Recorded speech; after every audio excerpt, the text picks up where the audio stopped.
जब तक दो ऑब्जेक्ट एक दूसरे से दूर होते हैं तो वो पास आना चाहते, उनमें अट्रैक्शन होता है, सोचते हैं काश हम पास होते और पास होते। जब उनको पास ला दो और पास ला दो तो उनमें रिपल्सन शुरू हो जाता है साहब, और कहते हैं हम दूर ही अच्छे थे। तो भाई साहब क्यों चाह रहे थे कि पास आ जाए?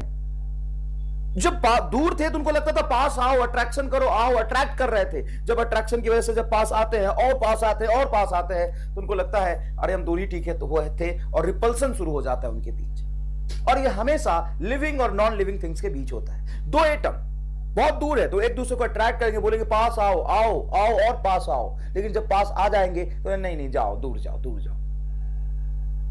आपने अभी तक फिजिक्स में kinematics, dynamics, work energy, power तक जिस भी ऑब्जेक्ट के बारे में पढ़ा है उसको पॉइंट ऑब्जेक्ट माना है साहब। आदमी भाग रहा है, अब आदमी पॉइंट तो नहीं है ना, लेकिन उसके मास का जो डिस्ट्रीब्यूशन है, हेड, हैंड, पैर, सबको आपने एक पॉइंट से रिप्रेजेंट किया।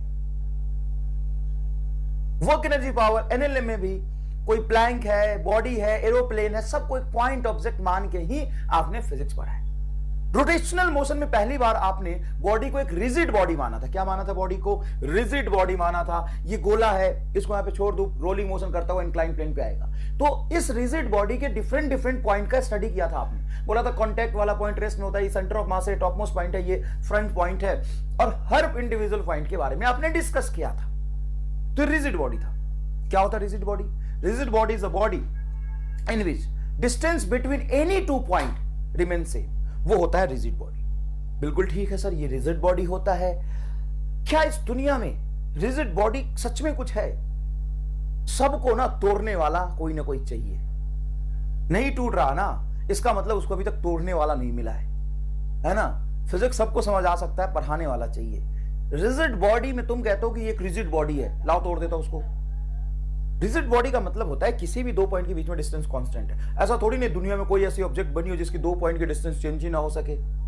चेंज करने वाला कोई चीज चेंज हो जाता है। क्या तुम रिजिड बॉडी हो? ऐसे पकड़ के खींच दूंगा ना, 4 सेंटीमीटर तुम्हारे हाथ की लंबाई बढ़ा दूंगा, खिंच जाएगा हाथ। दूसरी बात, ये पॉइंट और ये पॉइंट जो बॉडी में है, इसके बीच की डिस्टेंस कांस्टेंट है, गले चेंज हो गई। यहां पे ऐसे खींचोगा तो स्ट्रेस डेवलप होगा, स्ट्रेस खींचेगा, स्ट्रेन, स्ट्रेन सुना है, स्ट्रेन डेवलप होगा। तो सारी चीजें हम बात पढ़ेंगे कि सच में रिजिड बॉडी कुछ नहीं, वो एक आइडियल एजम्पशंस था। देखिए ध्यान से सुनिएगा। Distance between any two point is fixed, then body is called rigid body. Practically no body is rigid, कोई बॉडी रिजिड नहीं है। तो क्या है सर रिजिड नहीं है? तो बॉडी होती है इलास्टिक, प्लास्टिक, मतलब बॉडी के दो पॉइंट के बीच में डिस्टेंस चेंज होगी। कैसे चेंज होगी? तो आपने कोलिजन में पढ़ा था। दो ऑब्जेक्ट चल रहा है को टकराया, जैसे ही टकराएंगे तो एक दूसरे को कंप्रेस करेंगे। पक्की बात है, जब टकराएंगे तो बिना कंप्रेस किए हुए टकराने का कोई मतलब नहीं है। जब टकराएंगे तो एक दूसरे को कंप्रेस करेंगे। ऐसा हो सकता है कि कंप्रेशन की बात है ना, दुनिया में 3 तरह के लोग होते हैं, ये आपने ही बताया था कोलिजन में। दुनिया में 3 तरह के लोग होते हैं। जब वो किसी से मिलते हैं, एक दूसरे से दोस्ती करते हैं, एक दूसरे को कंप्रेस करते हैं और फिर अलग हो जाते हैं। जब वो अलग हो जाते हैं तो जितना कंप्रेशन उनकी बॉडी में हुआ था, देखो इनके 2 पॉइंट के बीच में डिस्टेंस चेंज हुई कि नहीं हुई बता? हो गई सर, हो गई। पहले गोला था, ये पॉइंट डायमीटर के अपोजिट, आपने तो सटा दिया तो कंप्रेशन हुआ। लेकिन जब ये अलग होते हैं तो अपनी कंप्रेशन को पूरी तरीके से खत्म कर लेते हैं, अपनी कंप्रेशन को पूरी तरीके से खत्म कर लेते हैं, और दुनिया में किसी को पता ही नहीं चलने देते कि हम किसी से मिले भी थे। ऐसे भी लोग होते हैं साहब, कोई फर्क नहीं पड़ता उनके इमोशन को, इमोशनलेस इंसान होते हैं। तो आते हैं, टकराते हैं, मिलते हैं, एक दूसरे को कंप्रेस करते हैं, और अलग होने के बाद उनका शेप एंड साइज एग्जैक्टली वैसा ही हो जाता है। मतलब ये अपने स्ट्रेन को, है ना, कंप्लीटली रिगेन कर लेता है। शेप को हिंदी में कहते हैं आकृति, इस अपने शेप को कंप्लीटली रिगेन कर लेता है। इस तरह की बॉडी को हम कहते हैं इलास्टिक बॉडी। कुछ लोग ऐसे होते हैं जो मिलते हैं और उनमें कुछ इमोशन होता है, उनकी दोस्ती होती है, मिलते हैं, अब कुछ देर तक साथ रहते हैं, लेकिन किसी वजह से उनको अलग होना पड़ता है। जब अलग होते हैं तो थोड़ा थोड़ा चिपके रह जाते हैं, मतलब मिलने का असर उन पे दिखता है, मिलने का असर दिखता है। दुनिया वालों को दिखता है कि अरे यार ये थोड़ा उदास है, ये किसी से मिला था, बिछड़ गया है, बिछड़ा बिछड़ा ऐसा दिखता है। पहले गोला था, बढ़िया था, इसका जीवन सही चल रहा था, लेकिन किसी से मिला, मिलने के बाद कंप्रेस हुआ, उसके बाद दवा चला गया। ऐसा नहीं है, जब मिल चुका था तो ऐसा था, थोड़ा सा शेप में गेन आया, लेकिन पूरी तरीके से नहीं आया। इसको कहते हैं हम इनइलास्टिक बॉडी।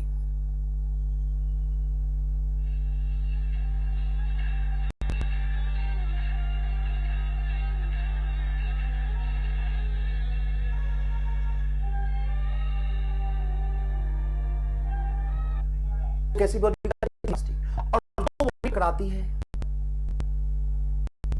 एक दूसरे को कंप्रेस करते हैं, और जितना कंप्रेस करते हैं वो कंप्रेशन उनमें एज इट इज रह जाता है, एज इट इज रह जाता है। इसको कहते हैं हम लोग परफेक्टली इनइलास्टिक। और सॉलिड की भाषा में कहते हैं कि इनके दो पॉइंट के बीच में जो डिस्टेंस चेंज हुआ था, इनमें जो स्ट्रेन आया था, मतलब इनके शेप में जो चेंज आया था, वो रिगेन नहीं हुआ, एज इट इज रह गया।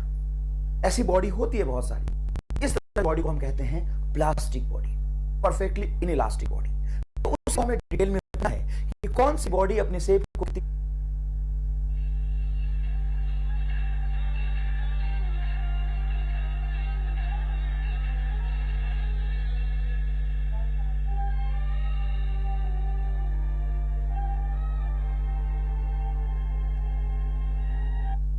कर पाती है, और रिगेन कर लेने की जो क्षमता होती है उसको कहते हैं। तो असल में आपको ऐसा नहीं लगा कि अच्छा सर इसी वजह से कोलिजन तीन तरह का होता है, क्योंकि बॉडी मेनली तीन तरह की होती है। हाँ, मैंने यहां पे चर्चा नहीं करा था उस दिन, समय कम था, नहीं तो मैं पहले ये ग्राफ बना के बॉडी की नेचर को बताता हूं, फिर मैं कोलिजन पर आता हूं। लेकिन कोलिजन आपको बहुत अच्छे समझ आया था, मुझे भी पता है, क्योंकि पढ़ाते पढ़ाते मुझे भी अच्छा लग रहा था, समझ आ रहा था। तो देखो ये बात, तीन तरह का कोलिजन होता है क्योंकि तीन तरह की बॉडी होती है।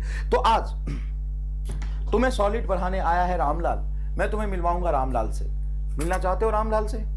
ये देखो, ये तुम्हें सॉलिड पढ़ाएगा। ये रामलाल लाया हूं मैं, बढ़िया वाला एकदम, देख ये रामलाल।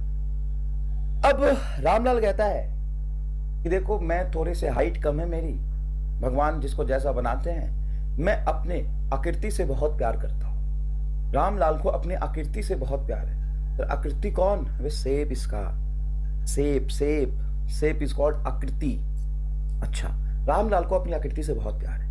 जैसे ही मैं एक्सटर्नल फोर्स अप्लाई करके रामलाल की आकृति को चेंज करता हूं, कि लंबाई बढ़ा दी रामलाल की, अरे मैंने बोला रामलाल बहुत छोटा है तू, आ इधर।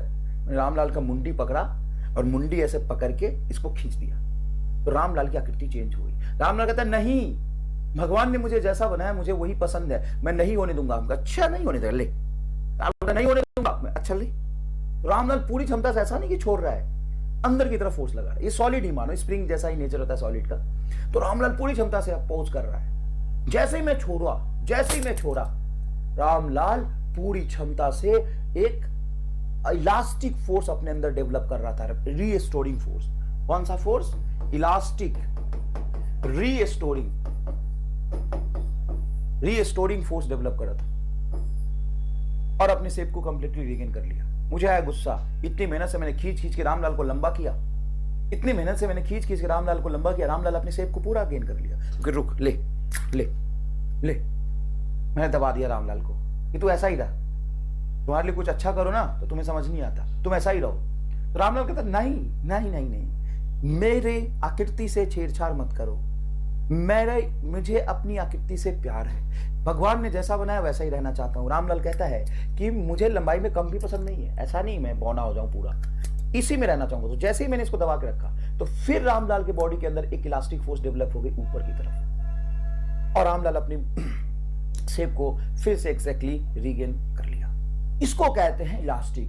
तो रामलाल पूछे तुमसे कि रामलाल कैसी बॉडी है, रामलाल कैसा इंसान है? तो रामलाल इलास्टिक है, रामलाल को आकृति से प्यार है, परफेक्टली इलास्टिक है रामलाल। कुछ भी कर लो, इसको खींच लो, ये पूरे अपने शेप को रिगेन कर लेगा। जबरदस्त है रामलाल, इलास्टिक है। रामलाल कैसा है? रामलाल इलास्टिक है, उसको अपनी आकृति से प्यार। अच्छा, कुछ बॉडी ऐसी होती है जैसे रबर, इसको मैंने खींच दिया, सर रबर को भी अपने आकृति से प्यार है क्या? छोड़ते हो तो वापस आ जाता है? नहीं। यहां पे थोड़ा सा मिसकंसेप्शन होता है, मैं थोड़ा सा समझाऊंगा तुरंत से।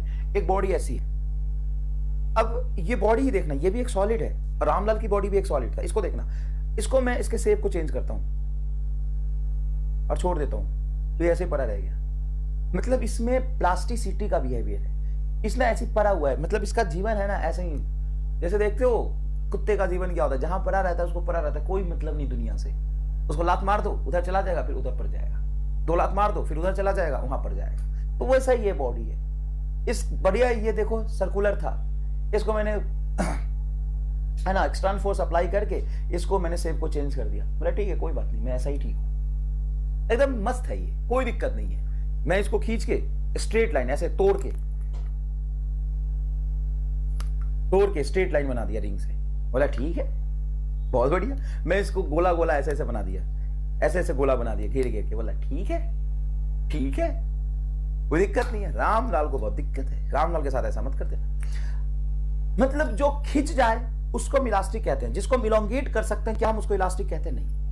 मैं शुरू से जो आपको समझा रहा हूं, जो कंप्रेस हो जाए या इलोंगेट हो जाए क्या उसको इलास्टिक कहते हैं? जो जितना ज्यादा इलोंगेट हो सकता है, रबर बहुत ज्यादा इलोंगेट हो सकता है, क्या हम इसको इलास्टिक कहते हैं? नहीं यार, इलास्टिक वो थोड़ी ना होता है जो इलोंगेट और कंप्रेस हो जाए। मिलेंगे तो कंप्रेस तो सब होंगे।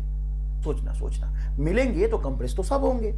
मिलने का मतलब ही है कि मिले हैं मतलब कंप्रेस हुए हैं, खिंचे हैं, इलोंगेट हुए हैं। तो मिलेंगे तो कंप्रेस इलोंगेट होंगे, सब होंगे।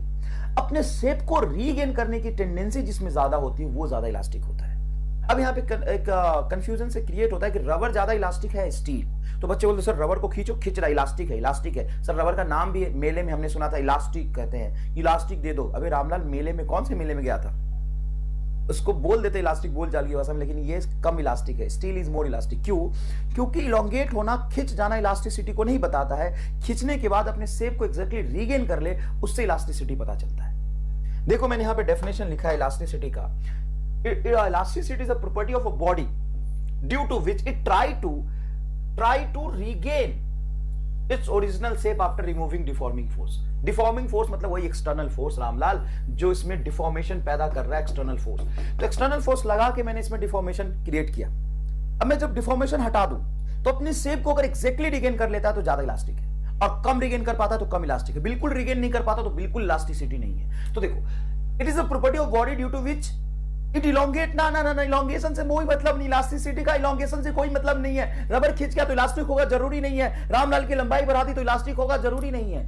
लेकिन खिंच जाने के बाद, इलोंगेट हो जाने के बाद, कंप्रेस हो जाने के बाद अपने शेप को एग्जैक्टली रीगेन कर लेने की कैपेसिटी को हम इलास्टिसिटी कहते हैं। कैपेसिटी को हम इलास्टिसिटी कहते हैं। जैसे मान लो घर में कोई रबर है, तुम लेके ऐसे ऐसे खींच रहे हो, खेल रहे हो, पिताजी आएंगे 2 थप्पड़ देंगे, अबे लमड़ जाएगा, छोड़ दे। मतलब क्या 10 बार खींच के इसको छोड़ दूं ना मैं तो खींचा रह जाएगा। कोई रबर लो, उसके डायमीटर रेडियस मेजर कर लो, उसको 10 बार ऐसे ऐसे खींचते रहो। थोड़ी देर बाद देखोगे ये लमड़ा रह जाएगा, खींचा रह जाएगा। तो मैं कि नहीं है? तो rubber is not a elastic. मतलब steel is more elastic than rubber. Sir ठीक है, इलास्टिसिटी तो समझ आ गया, लेकिन सर ये बताओ इलास्टिसिटी क्रिएट किस वजह से होता है? तो किसी भी 2 एटम के बीच, आप यहां पे देखिए, ये मैंने एक क्रिस्टल बनाए हैं, क्रिस्टल्स के एटम्स है, ये एटम्स r0 डिस्टेंस पे। देखो ये एटम्स कितने डिस्टेंस पे? r0 डिस्टेंस पे। तो ये स्टेबल इक्विलिब्रियम में एक दूसरे पे फोर्स नहीं लगा रहे। देखो ये एटम बड़े खुश है अपने जीवन में और इनको दुनिया से कोई मतलब नहीं है। ये कहते हैं कि सब हम लोग भाई भाई अपने गांव के लोग हैं, और ये युगांडा वासी अपने आसपास के पड़ोसियों के साथ अपने खुशहाल जीवन बिता रहे हैं। बोले कि मेरा जीवन बहुत सही चल रहा है, हमें किसी बाहर वालों से कोई लेना देना नहीं है, हम बहुत अपने जीवन में खुश हैं। ठीक है, मैंने क्या किया, जबरदस्ती जाके इन दोनों एटम को r0 से डिस्टेंस बढ़ाने की कोशिश करी। तो बोला ऐसा है कि अगर हम एक दूसरे से दोस्ती दुश्मनी नहीं दिखा रहा है तो इसका मतलब ये नहीं है कि हमारे बीच इमोशन नहीं है। जब हमारे गांव वालों को दूर ले जाने की कोशिश करोगे तो कहता है कि हम सब एक्टिव हो जाएंगे और इसको इसी पोजीशन में रखने की पूरी जी जान कोशिश करेंगे। तो इस एटम को जैसे ही मैं इधर खींच के लाऊंगा, यहां लाऊंगा, तो ये क्या कहेगा कि रिपेल कर दूंगा मैं, और ये कहेगा मैं अट्रैक्ट करूंगा, फिर से वापस इसी जगह पे ले आऊंगा। उस फोर्स को अपन कहते हैं इलास्टिक रीस्टोरिंग फोर्स। यही है इलास्टिक रीस्टोरिंग फोर्स। तुम एक्सटर्नल फोर्स से इसका पोजीशन चेंज करोगे, अंदर में एक इलास्टिक फोर्स डेवलप होगा, और वो अट्रैक्टिव और रिपल्सिव कुछ भी हो सकता है, लेकिन वो इसलिए होगा कि इसके पोजीशन को वापस रख दे। जैसे देखो ये ग्राफ होता है 2 एटम के बीच में पोटेंशियल एनर्जी वर्सेस डिस्टेंस का। या आपने केमिस्ट्री में पढ़ा होगा, पोटेंशियल एनर्जी वर्सेस का डिस्टेंस का जो स्लोप होता है फोर्स को बताता है। F = बेटा -du/dr आपने पढ़ा है। तो यहाँ पे देखिए इसका स्लोप 0 है, मतलब यहाँ पे फोर्स 0 है। यहाँ पे देखो इसका स्लोप निगेटिव, तो ढंग से सुनना, du/dr इस ग्राफ का स्लोप है। अगर ये निगेटिव है तो फोर्स कैसा होगा? पॉजिटिव। और यहाँ पे स्लोप देख पॉजिटिव है तो फोर्स कैसा होगा? निगेटिव। कई लोग आ जाते हैं कहते सर हमारा लेट एडमिशन हुआ, हम सॉलिड से शुरू कर ले क्या? ऐसे लोगों को ना मैं युगांडा भेज देता हूँ, फिर कुछ शुरू नहीं कर पाएगा तू। अगर कोई आया है, नए लोग हो और वीडियो देख रहे हो, ठीक है ना, वीडियो देख रहे हो, एक भी वीडियो तुम्हारे पीछे का छूटा हुआ है तो तुम्हें हक नहीं है वीडियो देखने का। अरे तू मजाक समझता है क्या यार? कि कभी भी आएगा, नींद से उठेगा और खोल के ये चैप्टर पढ़ ले क्या, ये चैप्टर पढ़ ले क्या? एकदम सेंसलेस सवाल क्यों पूछता है यार? जिसने भी सिलेबस बनाया है वो पागल था कि पहले यूनिट एंड डायमेंशन बनाया, फिर काइनेमेटिक्स बनाया, फिर डायनेमिक्स बनाया, फिर लॉज ऑफ मोशन बनाया, फिर वर्क एनर्जी पावर बनाया, फिर रोटेशन बनाया। मैं जब देखता हूं कोटा में कोचिंग इंस्टीट्यूट में देखता हूं तो एक साहब आते हैं और शुरू करते हैं, हम तो एलएनएम पढ़ाएंगे आज। एक दूसरे साहब आते हैं, कहते हैं आज से ऑप्टिक्स शुरू कर। आज से पहले बच्चा आया युगांडा के छोटी छोटी गलियों से, घाटियों से बच्चा यहाँ आता है कि हम नीट क्वालिफाई करेंगे और उसको सीधा एनएलएम पढ़ाना शुरू करते हैं। ईमानदारी से बता, अगर तुमको मैंने फिजिक्स पढ़ाया और थोड़ा भी समझ आ रहा है तो मैं एनएलएम पढ़ाता, तुम्हें समझ आ जाता। जब मैं तुम्हें काइनेमेटिक्स का फील ना दिलाऊं, एनएलएम कैसे समझा दूंगा यार? जब तुम्हें स्टेट ऑफ मोशन समझ नहीं आता है, यूनिफॉर्मिटी समझ नहीं आता, वेलोसिटी एक्सीलरेशन का फील नहीं है, एकदम ईमानदारी से बताना क्या तुम्हें एनएलएम समझ आ जाएगा? पत्थर मारना चाहिए ऐसे लोगों को जो एनएलएम पढ़ा रहा है डायरेक्ट। पत्थर मारना चाहिए ऐसे लोगों को जो डायरेक्ट रोटेशन पढ़ा रहा है। पत्थर मारना चाहिए ऐसे लोगों को जो डायरेक्ट इलेक्ट्रोस्टैट पढ़ा रहा है। पत्थर मारना चाहिए ऐसे लोगों को कि बीच में आके कोई भी चैप्टर पढ़ा रहा है। और पत्थर मारना चाहिए ऐसे बच्चों को भी जो बीच में आके कुछ भी पढ़ना चाह रहा है।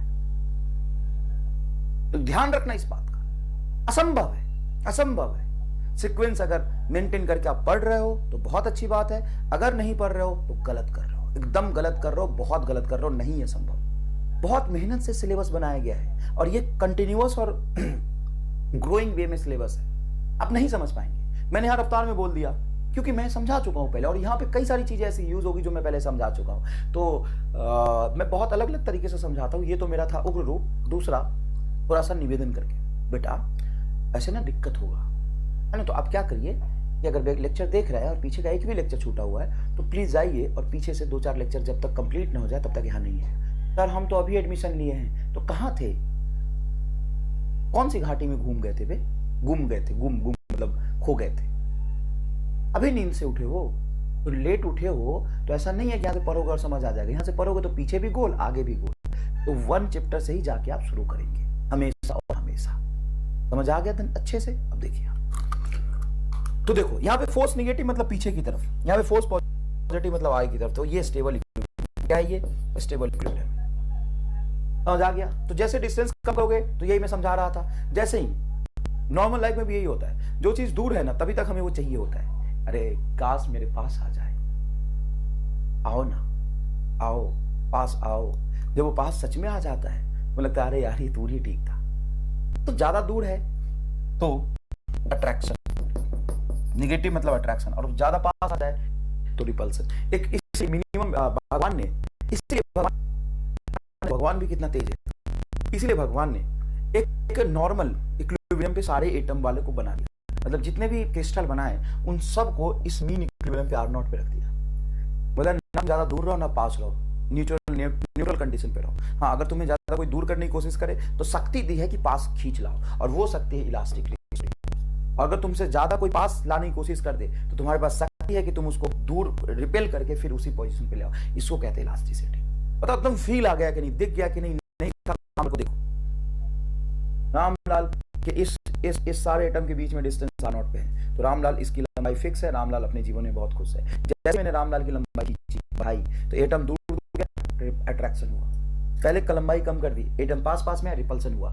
तो 2 तरह की फोर्स यहाँ पे लग रही है। एक डिफॉर्मिंग फोर्स मैंने लगाया, मेरे से क्या हो रहा है? इसका शेप चेंज हो रहा है, और जैसे इसका शेप चेंज हो रहा है तो इसके अंदर भगवान ने इसको एक शक्ति दी है रामलाल को शक्ति दी कि कोई भी तुम्हारा लंबाई चेंज करने की कोशिश करे तुम उसका अपोज करना इलास्टिक फोर्स लगा के, और जितना ज्यादा चेंज करे उतना ही अपोज करना। जितना ज्यादा शेप चेंज हो जाए उतना ही ज्यादा अपोज करना। समझ में आया कि नहीं आया? चलिए देखते हैं आगे। अब तुम्हें समझ आएगा परफेक्टली इलास्टिक बॉडी क्या होती है। सब समझ आ गया? After removing a deforming force it exactly regain its shape then called perfectly elastic body. सही है सर? एक्जैक्टली रिगेन कर लेता है। यही है वो पहले वाले लोग जो दुनिया को पता नहीं चलने देते, उनके साथ क्या हुआ है। Plastic body beach do not regain their shape, जो अपने शेप को रिगेन नहीं करते, बिल्कुल नहीं करते। In elastic body partially regain their shape. बस ये 3 कोलिजन बताया था। 3 तरह के लोग होते हैं, 3 तरह की बॉडी होती है। कितना आसान है। अब है तुम्हारा 2 तरह का फोर्स लगाते हैं बॉडी पे, एक इलोंगेटिव और दूसरा कंप्रेसिव, है ना? 2 तरह का फोर्स होता है बॉडी पे, इलोंगेटिव और कंप्रेसिव। मान लो सॉलिड है, इस सॉलिड को मैंने यहां से हिंज कर दिया, एक और सॉलिड है यहां से हिंज कर दिया, इस पे मैंने बाहर की तरफ फोर्स लगाया, तो ये इलोंगेटिव नेगेटिव डिफॉर्मिंग फोर्स है, और यहां पे मैंने इस पे फोर्स लगाया, तो बेटा ये कंप्रेसिव फोर्स है। इसके वजह से क्या डेवलप होगा? कंप्रेशन। इसकी लेंथ में क्या आएगी? चेंज, डिक्रीज हो जाएगा इसका लेंथ। इसके वजह से आएगा कंप्रेशन, ऊपर वाले की वजह से आएगा डिफॉर्मेशन। तो दो तरह का ऐसे हम फोर्स डिफाइन करते हैं। अब जैसे ही मैं ये फोर्स लगाऊंगा तो क्या होगा? इस एक डिफॉर्मिंग फोर्स है, दोनों डिफॉर्मिंग इन नेचर है सर। इससे इसका लेंथ बढ़ जाएगा, इससे इसका लेंथ बढ़ जाएगा, मतलब इसमें आएगा इलोंगेशन कुछ डेल्टा एक्स का या डेल्टा एल का। और जैसे ही इलोंगेशन आया, मतलब दो एटम्स, किसी भी दो एटम के बीच में डिस्टेंस बढ़ी, तो उसके अंदर एक इलास्टिक फोर्स डेवलप होगा। उसके अंदर कैसा फोर्स डेवलप होगा? Elastic force. किधर होगा इलास्टिक फोर्स डेवलप? अंदर की तरफ, लेंथ कम करना। कंप्रेशन अंदर, तो इलास्टिक फोर्स बाहर, इलास्टिक फोर्स बाहर। अब इक्विलिब्रियम कंडीशन पे, क्योंकि मैंने रॉड को तो यहाँ पे हिंज किया, तो इसका एक्सीलरेशन 0 है, मतलब इक्विलिब्रियम है। तो न्यूमेरिकली मैं लिख सकता हूं कि इलास्टिक फोर्स का मैग्नीट्यूड डिफॉर्मिंग फोर्स के मैग्नीट्यूड के बराबर होगा। ये न्यूमेरिकली इक्वल आ जाते हैं। ये इक्वल हो ये जरूरी नहीं है, न्यूमेरिकली ये इक्वल आ जाते हैं। समझ आया? ठीक है सर, ये तो सही चीज है सर, कोई दिक्कत नहीं है। अब टेंसाइल मतलब वही कंप्रेसिव और tensile. Try to elongate, tensile force क्या करता है? Try to elongate. Compressive force क्या करता है? Try to compress. टेंसाइल मतलब उसका टेंशन डेवलप करके खींच लेता है, कंप्रेसिव मतलब कम करता है, वही तो बताया था। अब देखो यहां ये है तुम्हारा क्रॉस सेक्शन एरिया, ये क्रॉस सेक्शन एरिया। इस क्रॉस सेक्शन एरिया के परपेंडिकुलर डायरेक्शन में अगर मैं फोर्स लगाऊं, सरफेस से परपेंडिकुलर, तो इसको कहते हैं ये परपेंडिकुलर फोर्स है। सरफेस है सरफेस से परपेंडिकुलर, समझ रहा है? ये सरफेस है, इसके परपेंडिकुलर फोर्स लगा है। तो सर ये फोर्स आपने इसके बीच में लगाया क्या? लाइन बना दिया? बच्चा ये सवाल नहीं भी पूछता, लेकिन बच्चों को डाउट होता है। नहीं बेटा, मैंने क्या किया है, मैं यहां पे बता रहा हूं कि इस क्रॉस सेक्शन एरिया में ऐसे फोर्स लगाया, हर जगह पे, हर पॉइंट पे, इसके हर हिस्से पे, हर पॉइंट पे मैंने इस तरह का कुछ फोर्स लगा दिया। तो सर एक लाइन से क्यों दिखा है? अबे भाई इतना लाइन कहां से बनाऊंगा यार, तो लाइन ही बनाता रह जाऊंगा, इसलिए एक पॉइंट पे दिखा दिया फोर्स, लेकिन फोर्स पूरे क्रॉस सेक्शन एरिया पे लगा है। तो ये फोर्स, ये 10 परपेंडिकुलर एरिया के सरफेस के परपेंडिकुलर फोर्स डिवाइडेड बाय ये क्रॉस सेक्शन एरिया, इसको कहते हैं स्ट्रेस। तो क्या कहते हैं? स्ट्रेस।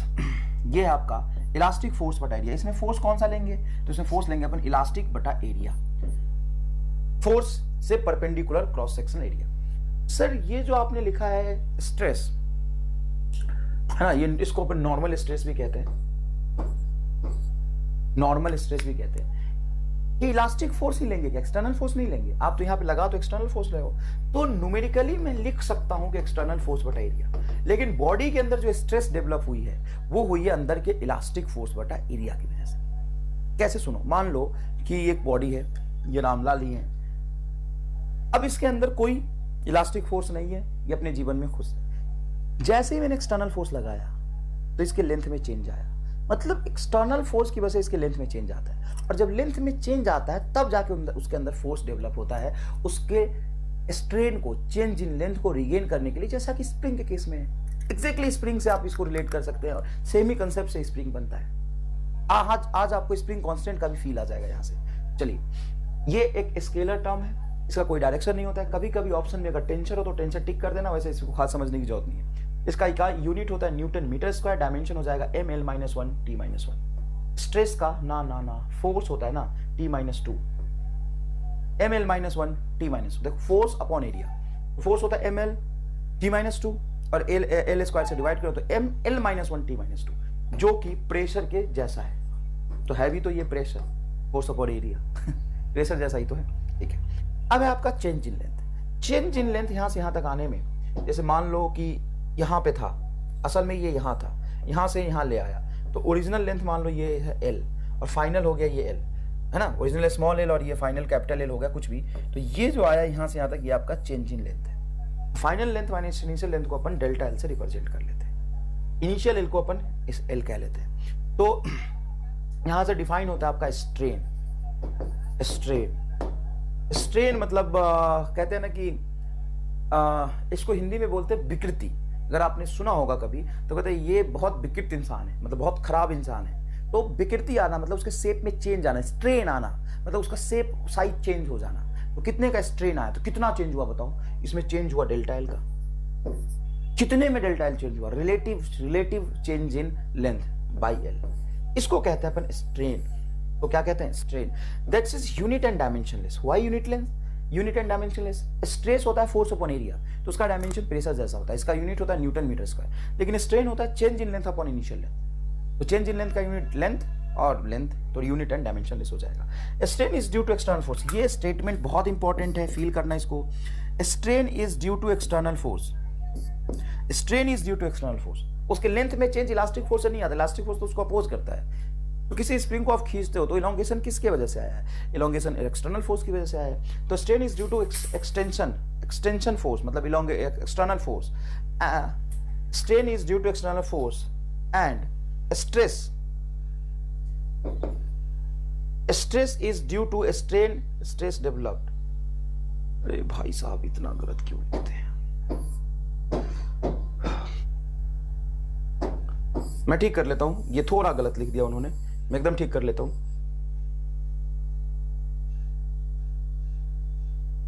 देखो, ध्यान से देखो, कोई खास बात नहीं बेटा, ध्यान से देखो। Strain is due to external force. Strain क्यों डेवलप होता है? तो बाहर से कोई एक्सटर्नल फोर्स लगा के तो उसके लेंथ में चेंज करूंगा। इलास्टिक फोर्स की वजह से थोड़ी ना लेंथ चेंज हो रहा है। इलास्टिक फोर्स तो डेवलप ही नहीं होगा अगर इसी ओरिजिनल लेंथ पे। तो एक्सटर्नल फोर्स लगाया तो इसका लेंथ चेंज हुआ। तो strain is due to external force and stress and due to strain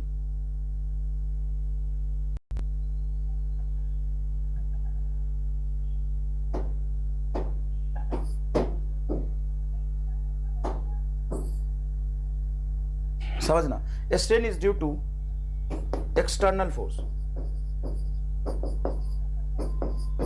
and due to strain stress develop in the body।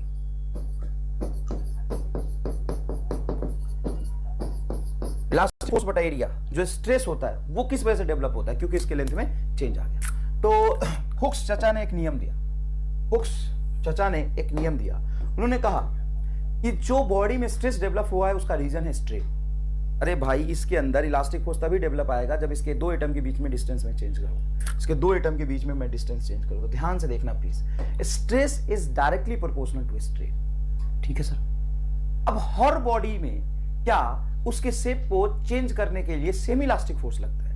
नहीं। स्ट्रेन तो मैं इसमें रामलाल की बॉडी में भी लाया डेल्टा एल, और इसमें भी स्ट्रेन लाता हूं डेल्टा एल। इसको मैं स्ट्रेन लाता हूं डेल्टा एल, इसको एकदम पिचका के डेल्टा एल का स्ट्रेन लाया और इसको छोड़ दिया। तो देखो यहां से दवा ही रह गया। देखो नहीं, दवा रह गया, मैंने पकड़ा है बस। मतलब जितना स्ट्रेन हो तो हर बॉडी में उतनी ही स्ट्रेस डेवलप हो जाए जरूरी नहीं है, क्योंकि स्ट्रेस तो इलास्टिक प्रॉपर्टी की वजह से आता है। अपने शेप को रीगेन करने की क्षमता तो सबकी अलग अलग होती है। तो यहां पे एक प्रोपोर्शनल कांस्टेंट आएगा।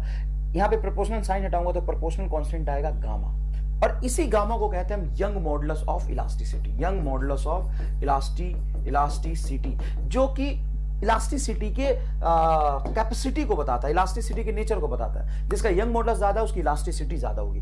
Does not depends upon strain and stress. Obvious सी बात है। देखो ये रिलेशन तुम्हारा आया है F बटा A is equal to gamma delta L by L. हाँ सर, बिल्कुल आया है।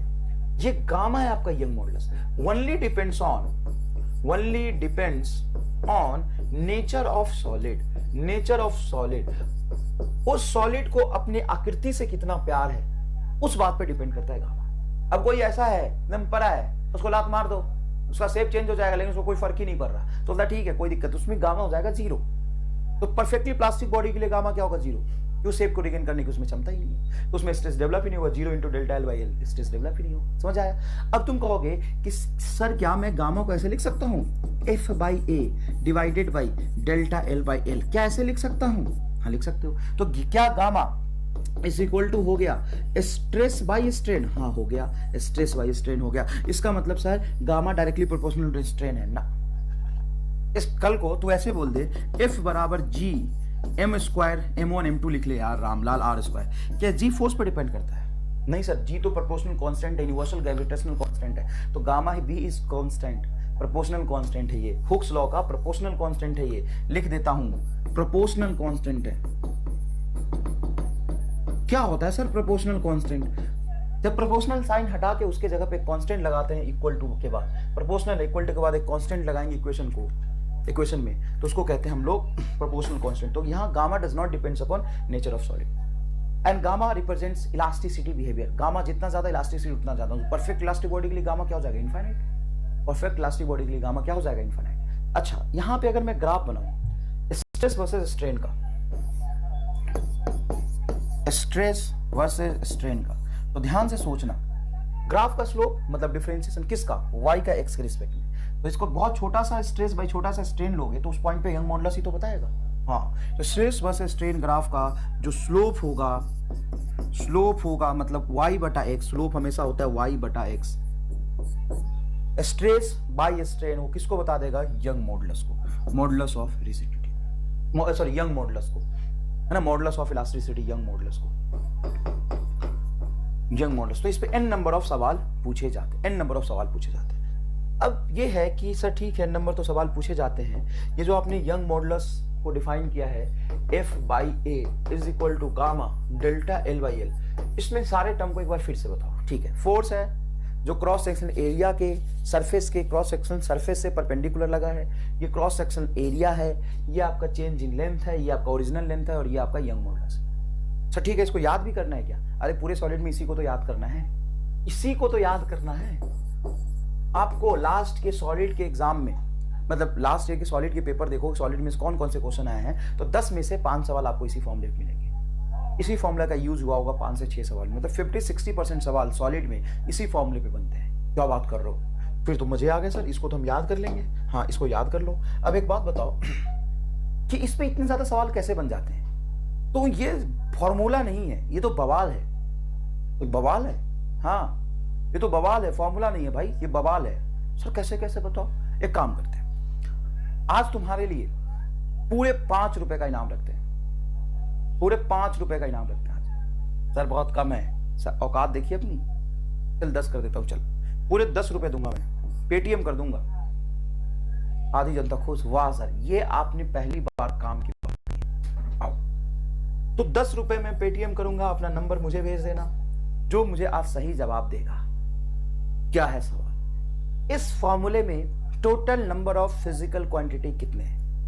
इस फॉर्मूले में total number of physical quantity कितने हैं? सर ऑप्शन दो। अच्छा, मैं पैसे भी दूं और ऑप्शन भी दूं? कोई ऑप्शन नहीं है, आंसर बताना है। जिनका जवाब सही होगा वो बता देना और जिनका जवाब गलत होगा वो भी बताना। सर बहुत शर्मिंदा है हम, हमारा जवाब गलत है। ठीक है, चलो गिनते हैं फटाफट, गिनिए। कितनी जनता कह रही है? 4। बहुत बढ़िया बेटा, अच्छा प्रयास था। अच्छा, और झूठ नहीं बोलना, नीट की कसम है, झूठ नहीं बोलना। ऐसा नहीं कि सर 10 रुपए के लिए एकदम ईमान बेच दो अपना। मैं जानता हूं ना तुम जैसे लोगों को, एकदम भिखारी टाइप इंसान हो।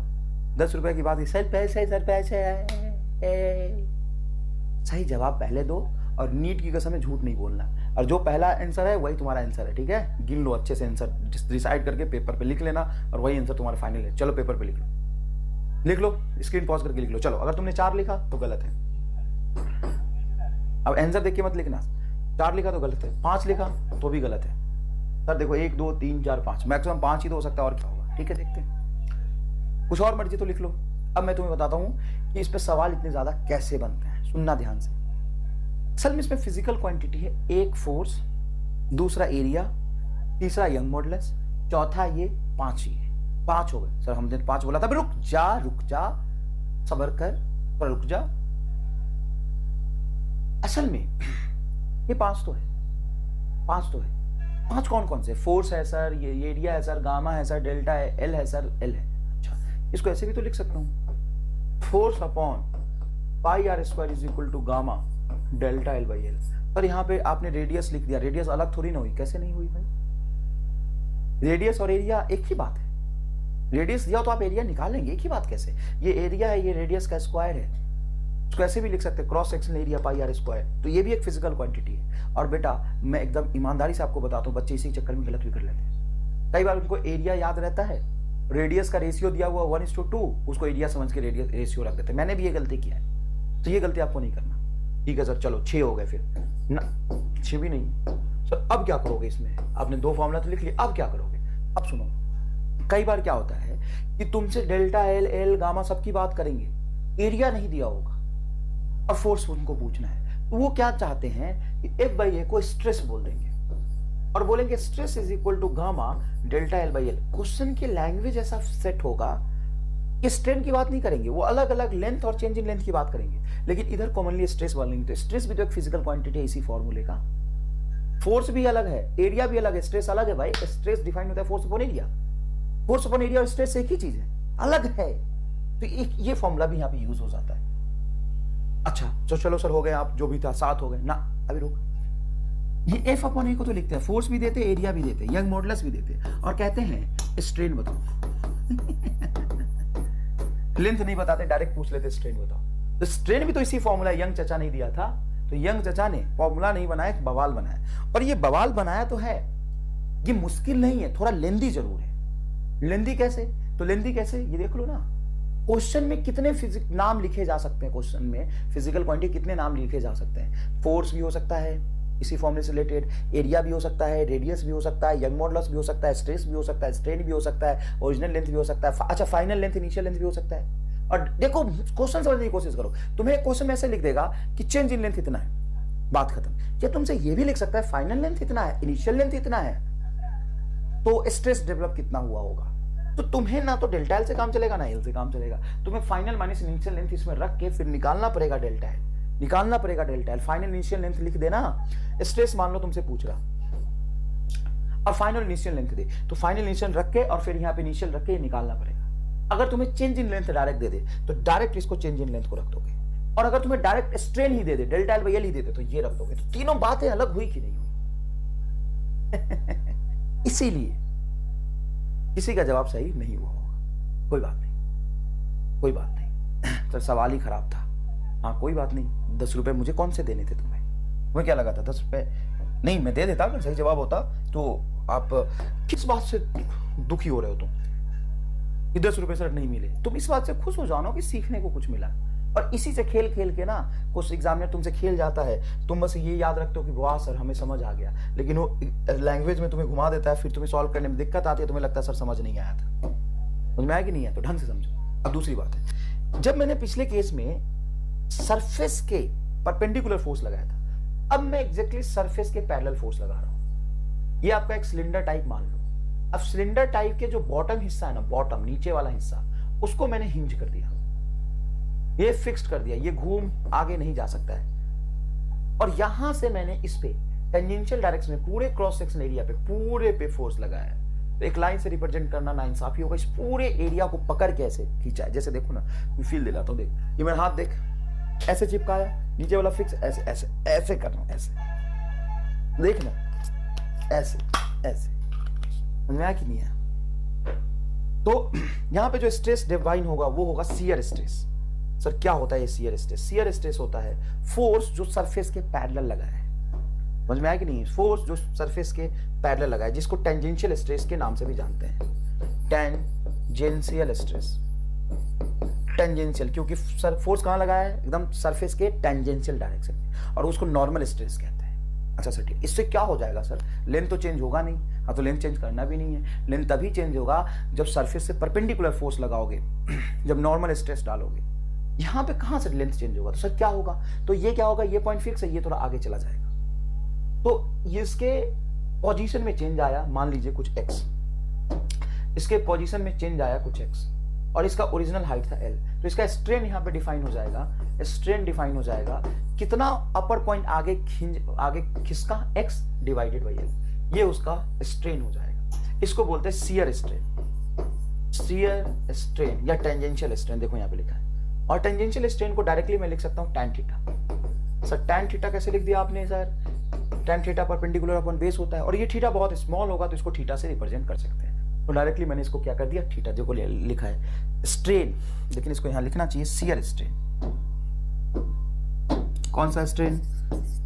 शियर स्ट्रेन थीटा बराबर डेल्टा एल बाई एल। अब इसका डेल्टा एल तुम्हारा ये वाला डेल्टा एल है, ये वाला एक्स बाई एल। समझ में आया कि नहीं? इसको डेल्टा एल को चाहो तो आप लिख सकते हो एक्स बाई एल। ये भी यूनिटलेस एंड डायमेंशनलेस होगा। बहुत एंगल छोटा हो तो साइन थीटा टैन थीटा एक ही चीज होता है, जो कि यहाँ पे डिफाइन हो जाएगा, जो कि यहाँ पे डिफाइन हो जाएगा तुम्हारा x by L, simple x by L.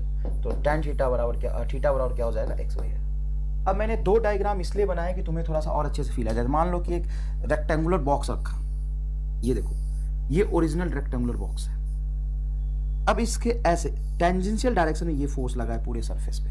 नीचे वाला हिस्सा इसका फिक्स है, यहां से यहां तक नीचे वाला हिस्सा क्या है, फिक्स है। जब मैं अपर हिस्से पे सीधा ऐसे फोर्स लगाता हूं तो अपर हिस्सा थोड़ा सा आगे क्या हो जाएगा, चला जाएगा, ट्रांसलेट हो जाएगा। तो आगे थोड़ा सा कितना ट्रांसलेट हुआ, तो ये देखो, ये देखो, ये तुम्हारा ट्रांसलेट हो गया डेल्टा एल, या सिंपल भाषा में इसको बेटा कह सकते हो, सिंपल भाषा में कह सकते हो कि एक्स आगे चला गया, सिंपल भाषा में। और एल लेंथ इसका ओरिजिनल था, तो यहां से जो थीटा हो जाएगा वो एक्स बाई एल हो जाएगा, है ना। तो सिलेंडर में, रेक्टेंगुलर बॉक्स में जब सतह के सरफेस के टेंजेंशियल डायरेक्शन में फोर्स लगाऊंगा, नीचे वाला भी फिक्स्ड है, नीचे वाला हिस्सा कैसा है, फिक्स्ड है, और आगे सरफेस फोर्स लगा तो आगे सरफेस थोड़ा सा चला जाएगा, और ये बहुत ज्यादा तो नहीं जाएगा, नहीं तो टूट ही जाएगा, थोड़ा सा जाता है, ठीक है ना बेटा। तो क्या ये अलग तरह का टेंजेंशियल और शियर स्ट्रेस, अलग तरह का स्ट्रेस आया, हाँ। तो इसके लिए क्या अलग तरह से चचा लॉ डिफाइन करेंगे, हुक्स लॉ, हाँ। अब चचा हमेशा हुक्स लॉ डिफाइन कर देते हैं। चचा को जहां स्ट्रेस और स्ट्रेन दिखता है तो चचा कहते हैं कि मैं हुक्स लॉ, अपना नाम से एक लॉ बनाऊंगा। चचा को अलग एक नशा है लॉ बनाने का। चचा कहते हैं कि stress is directly proportional to strain. मैंने चचा से पूछा, अरे भाई नहीं, अरे चचा ये तो आपने पहले ही बताया था, stress is directly proportional to strain. तो चचा कहते हैं कि तुमने भी तो पहले एक ही स्ट्रेस बताया था, अब तुम दो स्ट्रेस बता रहे हो, तो मैं दो लॉ बनाऊंगा। मैं बोलूंगा shear stress is equal to shear strain. अब शियर स्ट्रेस जो है वो है बी फोर्स अपॉन एरिया, लेकिन एरिया या फोर्स कौन सा, पैरेलल वाला सरफेस के, is equal to eta into theta. Eta है modulus of rigidity, modulus of rigidity, modulus of rigidity, eta is modulus of rigidity. ओहो, चचा ने नया नाम भी दिया, मॉडुलस ऑफ रिजिडिटी। अच्छा, ये जो आप हुक्स लॉ पढ़ रहे हो ये दूसरा वाला है। पहले वाला हुक्स लॉ था force upon area stress is equal to gamma into delta L by L. अब तुम ईमानदारी से दोनों हुक्स लॉ को देखो, बहुत मुश्किल तो नहीं, आसान है समझाना, मैंने बहुत अच्छे से समझाने की कोशिश करी है, फील दिलाया आपको, आसान है। लेकिन ये मुश्किल किस काम वजह से हो जाता है, तो इसमें फिजिकल क्वांटिटी इतने हैं ना, ये सवाल थोड़ा सा कंफ्यूजिंग, लॉन्ग लैंग्वेज वाइज लेंदी होता है, लेकिन होगा बड़ा आसान। मैं 50-60% लास्ट डे का सवाल दिखा दूंगा, इसी पे पूछा हुआ है, समझ आया कि नहीं है। अब बोला मैंने कि ठीक है, फोर्स लगा के लेंथ चेंज किया, फोर्स लगा के मैंने उसको टेंजेंशियली थोड़ा सा हिस्से को ट्रांसलेट कर लिया। मैं फोर्स लगा के इसके वॉल्यूम को भी तो चेंज कर सकता हूं डायरेक्ट, फोर्स लगा के सीधा वॉल्यूम, लेंथ वेंथ की छोटे लेवल पे बात ही नहीं कर रही, डायरेक्ट वॉल्यूम। हाँ, हर जगह मैं इसके परपेंडिकुलर डायरेक्शन में फोर्स लगा दूं। हाँ सर लगाओ, ऐसे में परपेंडिकुलर डायरेक्शन में हर तरफ से पकड़ के ऐसे दबा दिया यूनिफॉर्मली, हर जगह से ऐसे, हर जगह से ऐसे। तो कंप्लीट फोर्स अपॉन ये एरिया को हम डिफाइन करते हैं वॉल्यूमेट्रिक स्ट्रेस। क्या डिफाइन करते हैं, वॉल्यूमेट्रिक स्ट्रेस। देखो वॉल्यूमेट्रिक स्ट्रेस जो डायरेक्ट चेंज इन वॉल्यूम की बात करें, लेंथ इसमें चेंज ही नहीं हो रहा है ना, ऑब्वियसली वॉल्यूम चेंज हुआ तो लेंथ चेंज होगा, लेकिन पूरे वॉल्यूम की डायरेक्ट बात करें, इसको कहते हैं वॉल्यूमेट्रिक स्ट्रेस। इसको आप डेल्टा पी से डायरेक्ट रिप्रेजेंट कर सकते हैं। सर पी बताओ, डेल्टा पी क्यों? तो कोई भी ऑब्जेक्ट कहीं रखा है तो ऐसा थोड़ी नहीं कि उस पर फोर्स कोई नहीं लग रहा था या प्रेशर नहीं था, एटमॉस्फेरिक प्रेशर तो इस पे होगा ही, है कि नहीं है। तो एटमॉस्फेरिक प्रेशर होने की वजह से कुछ प्रेशर पहले से था, मैंने एक्सटर्नल फोर्स से कुछ फाइनल प्रेशर किया, तो चेंज इन प्रेशर जो है उसी की वजह से वॉल्यूम चेंज हो गया, तो हमने यहाँ पे डेल्टा पे डिफाइन किया। अब इसका वॉल्यूमेट्रिक स्ट्रेन क्या होगा, तो फाइनली ये यहाँ पहुंच गया, देखो यहाँ पहुंच गया, तो इसके जो वॉल्यूम में चेंज आया वो डेल्टा। तो सिर्फ वॉल्यूम में चेंज से मतलब नहीं है कितना वॉल्यूम में कितना चेंज आया, तो total change in volume divided by original volume आपका डिफाइन हो जाएगा वॉल्यूमेट्रिक स्ट्रेन। और जैसे ही कोई नया वॉल्यूमेट्रिक स्ट्रेस और स्ट्रेन दोगे तो हुक्स चाचा तुरंत आ जाएंगे, कहेंगे कि हम अपना लॉ बताएंगे। हुक्स चाचा को अलग नशा है अपना लॉ बनाने का। हुक्स चाचा कहते हैं स्ट्रेस चाहे कोई सा भी हो स्ट्रेन के प्रोपोर्शनल होता है, तो यहाँ पे आपका delta P proportional to minus delta V by B होगा। मैंने चाचा से पूछा कि चाचा ये माइनस कहां से लाया, देखो एफ इज प्रोपोर्शनल टू यहाँ पे लिखा हुआ है, माइनस कहां से लाया, तो कहता है देख बेटा अगर तूने फोर्स बढ़ाया, प्रेशर तेरा पॉजिटिव है, मतलब प्रेशर बढ़ा है तो वॉल्यूम कम होगा, हाँ, और प्रेशर घटाओगे तो वॉल्यूम बढ़ेगा, हाँ, दोनों में इनवर्स रिलेशन है ना। एक बढ़ेगा तो दूसरा घटेगा, दूसरा घटेगा तो बढ़ेगा, तो इसलिए वैसे यहाँ पे एक माइनस आया। प्रोपोर्शनल साइन हटाओगे तो यहाँ पे आएगा बल्क मॉडुलस, एक बीटा। इस बल्क मॉडुलस को कहते हैं modulus, bulk modulus of rigidity, इसको bulk modulus of elasticity, elasticity, bulk modulus of elasticity. Beta is bulk modulus of elasticity. Beta की वैल्यू क्या हो जाएगी? बीटा की वैल्यू हो जाएगी डेल्टा पी बटा डेल्टा वी बाई वी। लेकिन यहाँ पे एक सवाल और मेरे दिमाग में घूम रहा कि हमने डिफाइन अलग से किया ही क्यों? डायरेक्ट जो लेंथ की वजह से भी तो वॉल्यूम चेंज हो रहा था। मान लो इसके रॉड को खींचू मैं, लेंथ बढ़ाऊं तो उसमें भी तो वॉल्यूम चेंज हुआ। हाँ हुआ, तो लेंथ की वजह से वॉल्यूम चेंज हुआ। ये डायरेक्टली वॉल्यूम चेंज हो रहा, लेकिन फिर अलग से क्यों? तो इसका एक खास वजह है। क्या खास वजह? ध्यान से सुनिएगा। मान लो कहीं गैस रखा है, गैस हवा में भी है, कहीं ना कहीं है, तो क्या मैं गैस के एरिया को कांस्टेंट रख के उसको वॉल्यूम में चेंज ला सकता हूँ? सॉरी, उसके लेंथ में चेंज ला सकता हूँ। तो गैस के लेंथ में चेंज जैसा वर्ड बड़ा अजीब लग रहा है। हमने सर पिस्टन में गैस भर के, है ना, सॉरी सिलेंडर में गैस भर के खूब पिस्टन को ऊपर नीचे किया केमिस्ट्री में, मजे आ रहे थे सर पिस्टन को ऊपर नीचे करने में। लेकिन उससे तो डायरेक्ट वॉल्यूम की बात करते हैं हमेशा, गैस के लेंथ में चेंज का कोई मतलब नहीं था। हाँ, स्पेशली गैस और लिक्विड के लिए बीटा अलग से डिफाइन किया हुआ है कि नहीं है? लिक्विड और गैस के लेंथ में चेंज नहीं हो सकता, इसलिए मॉडुलस ऑफ रिजिडिटी और young modulus is not defined for liquid and gas. याद रखिएगा, बहुत इंपॉर्टेंट बात है, ऐसा सवाल बार बार पूछते हैं। मैं लिख देता हूं, देखो, value of eta gamma beta for perfectly elastic body is infinite. एकदम सही बात है। Value for eta gamma and beta for perfectly elastic body is infinite, बहुत ज्यादा होगी। ठीक है, ईटा and gamma is not defined for the fluid. हाँ, ये हुई ना काम की बात। अब यहां पे दूसरे लैंग्वेज में लिखते हैं कि fluid can not sustain shear stress. Shear मतलब फ्लूइड में जब ईटा है ही नहीं तो शियर स्ट्रेस कहां से आएगा? ईटा जीरो होता है, यंग मॉडुलस भी जीरो होता है। Value for gamma and eta for gas is zero. हाँ, लिक्विड एंड गैस के लिए डिफाइन, उसकी वैल्यू जीरो होती है। लेकिन बल्क मॉडुलस सबके लिए डिफाइन होता है, और सबसे ज्यादा बल्क मॉडुलस होता है आपका सॉलिड का, फिर लिक्विड का, फिर गैस का। मान लो एक सॉलिड है तो उसके वॉल्यूम में चेंज करना मुश्किल है यार, गैस के वॉल्यूम में चेंज करना आसान है, इसलिए बीटा उसका गैस का कम होता है। हाँ, यंग मॉडुलस सॉलिड पे डिपेंड करता है, और साथ में इस बात पे भी डिपेंड करता है टेम्परेचर कितना है। मान लो टेम्परेचर बहुत ज्यादा है, बहुत ज्यादा गर्मी का टाइम, अगर बहुत ज्यादा गर्मी का टाइम है तो ये जो रामलाल है ना, वो कहता है कि बहुत ज्यादा गर्मी है, मेरे लेंथ में चेंज करोगे ना, तो रामलाल आलसी हो जाता है। ज्यादा टेम्परेचर में गर्मी में रामलाल आलसी हो जाता है, उसको अपनी आकृति से प्यार कम होती है, उसको खींच के छोड़ दूंगा ना, तो धीरे धीरे धीरे धीरे अपने शेप में चेंज लाएगा। मतलब जो इलास्टिसिटी की बिहेवियर है इनवर्सली प्रोपोर्शनल टू टेम्परेचर होता है। अच्छा, यंग मॉडुलस में इंक्रीज और डिक्रीज बाय एडिंग इंप्योरिटीज। अब कई बार सवाल पूछते हैं कि इंप्योरिटी ऐड करने से यंग मॉडुलस बढ़ेगा कि घटेगा, तो ध्यान से सुनिएगा। अब किसी पर्टिकुलर सॉलिड का कुछ यंग मॉडुलस है, उसमें इंप्योरिटी डाल रहा हूं, तो कैसा इंप्योरिटी डालो इस पर डिपेंड करेगा। अगर ज्यादा यंग मॉडुलस वाला डाल दिया तो यंग मॉडुलस बढ़ जाएगा, कम यंग मॉडुलस वाला डाल दूंगा तो इंप्योरिटी कम हो जाएगा। बहुत आसान सी भाषा में, कोई खास बात नहीं, आगे देखते हैं। Bulk modulus for gas, bulk modulus for gas.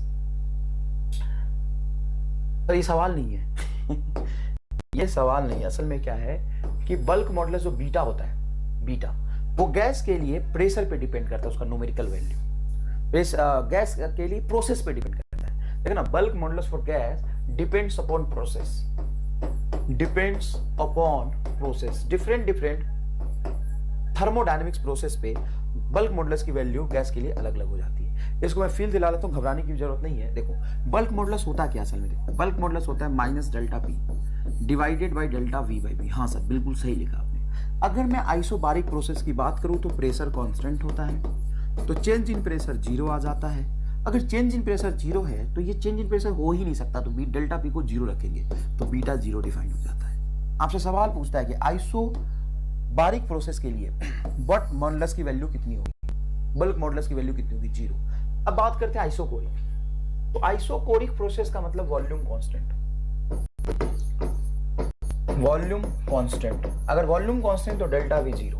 Bulk modulus होता है बीटा बराबर delta P by delta V by V with negative sign. अब डेल्टा वी जीरो की वॉल्यूम कांस्टेंट तो चेंज नहीं हो रहा वॉल्यूम में, तो डेल्टा वी जीरो 1/0 क्या हो जाता है? इनफाइनाइट। तो ध्यान रखिएगा इस बात का, बल्क मॉडुलस की न्यूमेरिकल वैल्यू किसी भी गैस के लिए आइसोकोरिक प्रोसेस में इनफाइनाइट होता है। आइसोकोरिक, जहां वॉल्यूम क्या होगा? कांस्टेंट होगा। ठीक है, अब दो बचे तुम्हारा आइसोथर्मल। आइसोथर्मल मतलब temperature constant, isothermal means temperature constant, temperature constant है तो delta T zero, delta T zero मतलब असल में PV is equal to constant होगा। तो इसको पार्शियल डिफरेंशिएशन करेंगे, एरर एनालिसिस वाला आपको याद है, तो ये हो जाएगा आपका delta P by P, sir नहीं आ रहा है ये तो, plus delta V by V is equal to zero. आधी जनता को आया, आधी जनता को नहीं आया, लेकिन मेरा उद्देश्य है सबको आए। तो देखो क्या करता हूं मैं, इसको टी से डिफरेंशिएट कर लो, किसी भी भौतिक फिजिकल क्वांटिटी से डिफरेंशिएट कर लो। डिफरेंशिएट करोगे तो प्रोडक्ट रूल यूज करोगे, तो ये लिखोगे dp by dt v constant, plus जब v को डिफरेंशिएट करोगे तो p एज अ कांस्टेंट रहेगा इज इक्वल टू कांस्टेंट का डिफरेंशिएशन जीरो। क्या ये तो समझ में आया? पहले का डिफरेंशिएशन करा, दूसरा कांस्टेंट, दूसरे करा पहला कांस्टेंट, हाँ इसको उधर ले जाओ, dp v by dt is equal to minus dv by dt into p, dt से dt दोनों तरफ डिनोमिनेटर में कैंसिल हो जाएगा। अब यहां से v को नीचे ले आओ, p को नीचे ले आओ, तो dp बटा p बराबर माइनस dv बटा v, यही तो लिख रहा था, dp by p plus dv by v is equal to zero. हाँ सर यही लिख रहा था। यहाँ से बल्क मॉडुलस की वैल्यू आ जाएगी, यहाँ से बल्क मॉडुलस की वैल्यू आ जाएगी beta is equal to dp बटा माइनस dv बाई v, ये बल्क मॉडुलस होता है। यहाँ से देखो तो dp और माइनस डी बाई डी को एज इट इज नीचे ले जाओ, देखो dp minus D V by V, तो dp minus D V by V negative sign के साथ नीचे रख दो, तो p को डिफाइन कर रहा है, तो बल्क मॉडुलस डायरेक्टली p के बराबर होता है, मतलब प्रेशर। तो जितने प्रेशर पे गैस होगा आइसोथर्मल प्रोसेस में, उसी प्रेशर की वैल्यू को बल्क मॉडुलस कहते हैं। और डायमेंशन भी उसका देख, बल्क मॉडुलस का प्रेशर का सेम ही तो आता है। और ये हाँ सही बात है सर, सही बात है, ध्यान रखना है आपको। आइसोबारिक प्रोसेस के लिए, आइसोबारिक मतलब प्रेशर कांस्टेंट, तो बल्क मॉडुलस होता है डेल्टा पी, प्रेशर कांस्टेंट तो delta P zero, bulk modulus की वैल्यू जीरो। और ये आपको सवाल हर किताब में सॉलिड के चैप्टर में आपको मिलेगा। तो लास्ट है आइडियाबैटिक, तो आइडियाबैटिक में होता है पी वी का पावर गामा बराबर कांस्टेंट। तो आप बस इतना ध्यान रखो कि इन दोनों में फर्क क्या है, पी वी कांस्टेंट और पी वी का पावर गामा कांस्टेंट। तो इसको डायरेक्टली लिख सकते हो कि सर ये पक्का आने वाला है D P by P is equal to minus gamma delta DV by V, बिल्कुल सही है। तो डीपी को रहने दो, इन सब को उठा के, इसको उठा के नीचे ले आओ, माइनस साइन के, तो बल्क मॉडुलस होगा, बल्क मॉडुलस होगा माइनस, या मैग्नीट्यूड की बात करोगे तो सिंपल हो जाएगा ये gamma P. Bulk modulus is equal, अच्छा मैग्नीट्यूड की बात क्यों करोगे, माइनस भी तो यहाँ जाएगा, बल्क मॉडुलस की वैल्यू की गामा पी। तो याद रखिएगा आइसोथर्मल के लिए बल्क मॉडुलस प्रेशर के बराबर होता है, आइसोबारिक के लिए, बारिक मतलब प्रेशर कांस्टेंट, तो बल्क मॉडुलस की वैल्यू होती है जीरो, आइसोकोरिक के लिए इनफाइनाइट, और एडियाबैटिक के लिए गामा पी की बराबर। एडियाबैटिक के लिए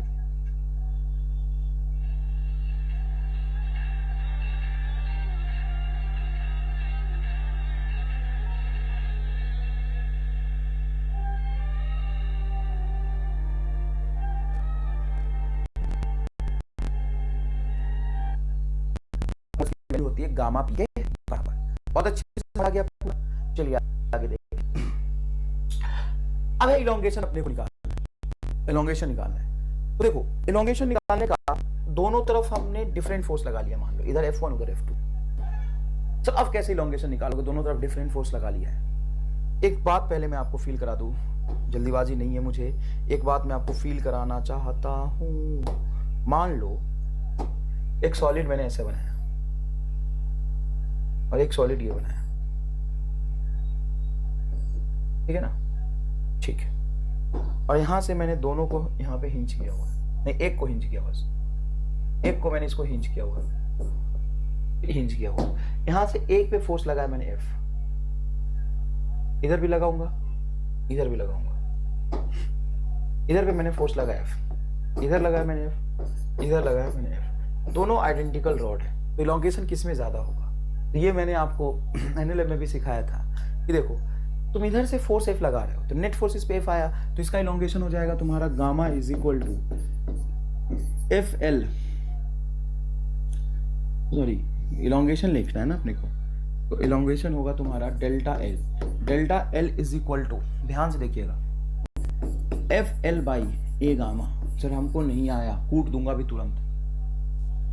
F बाई ए बराबर होता है gamma delta L by L, तो डेल्टा L हो जाएगा FL बाई ए गामा। तो मान लो कि इसका फोर्स इस पे F लगाया, एरिया A है, गामा यंग मॉडुलस है, तो ये इलोंगेशन आ गया उसमें, ठीक है। अब जितना इलोंगेशन इसमें आया है उतना ही इलोंगेशन इसमें आएगा, इसका भी इलोंगेशन होगा डेल्टा एल बराबर F L by A gamma. बच्चा कहता है सर इसमें तो 2 बार फोर्स लगा, इधर से भी इधर से भी।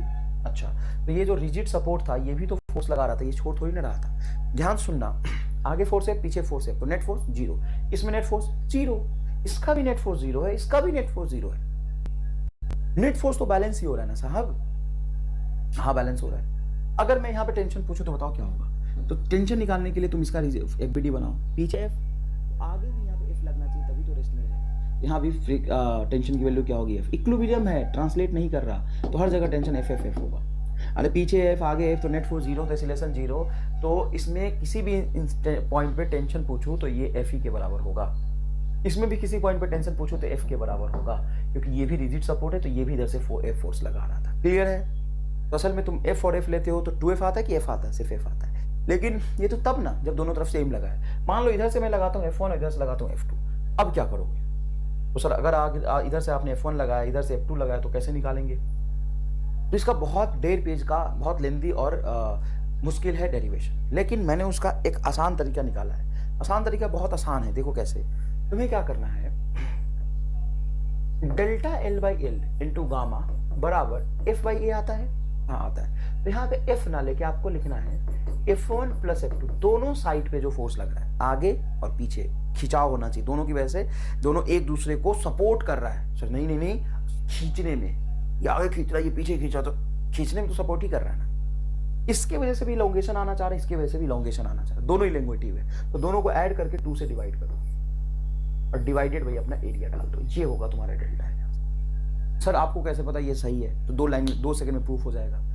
F1 अगर F2 के बराबर हो, देख इस टाइमर स्टार, if F1 is equal to F2 बराबर F, तो आना चाहिए ना F L by A gamma. यहाँ पे रखो F plus F2 F by 2, तो F बाई ए और यहाँ पे L और नीचे गामा है, F L by A gamma आ गया। तो घबराने की जरूरत नहीं, एकदम सही है।